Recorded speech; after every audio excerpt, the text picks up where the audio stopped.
মধ্য দিয়ে ফ্যাসিবাদী সরকারের পূর্বাভাস পাওয়া যায় নামে এক ব্যক্তি ফেসবুকে সরকারের কিছু পরামর্শ দিয়েছে, সমালোচনা করেছে। সেই সমালোচনা বিএনপি জামাত উভয়কেই করেছে এবং তার এই ফেসবুকের স্ট্যাটাসের দিয়েছে, কি বলে, শেয়ার দিয়েছে একজন সাউদা সুমি নামে এক নারী। এরপরে পুলিশ তাকে গ্রেফতার করেছে এবং বলা হয়েছে উপরের নির্দেশে তাকে গ্রেফতার করা হলো এবং মামলাও দেওয়া হয়েছে এবং উপরের নির্দেশে মামলা দিয়ে গ্রেফতার করা হলো। আমার প্রশ্ন হলো, এমনি সমালোচনার মধ্যে ছিল তেলটাকে সে বেশি গুরুত্ব দিয়েছে।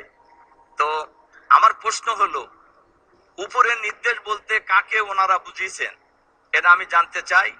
আর এর সাথে সাথে আমি মাননীয় স্পিকারের মাধ্যমে সরকারের কাছে আহ্বান জানাতে চাই, আজকের অফিস টাইমের মধ্যেই ওই নারীকে মুক্তি দিতে হবে এবং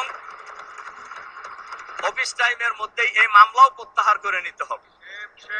তার কারণ এই গ্রেফতারের মধ্য দিয়ে ফ্যাসিবাদী সরকারের পূর্বাভাস পাওয়া যায়, অথচ সরকার তো গণতান্ত্রিক সরকার, কাজে মানুষ কি কথা বলতে পারবে না?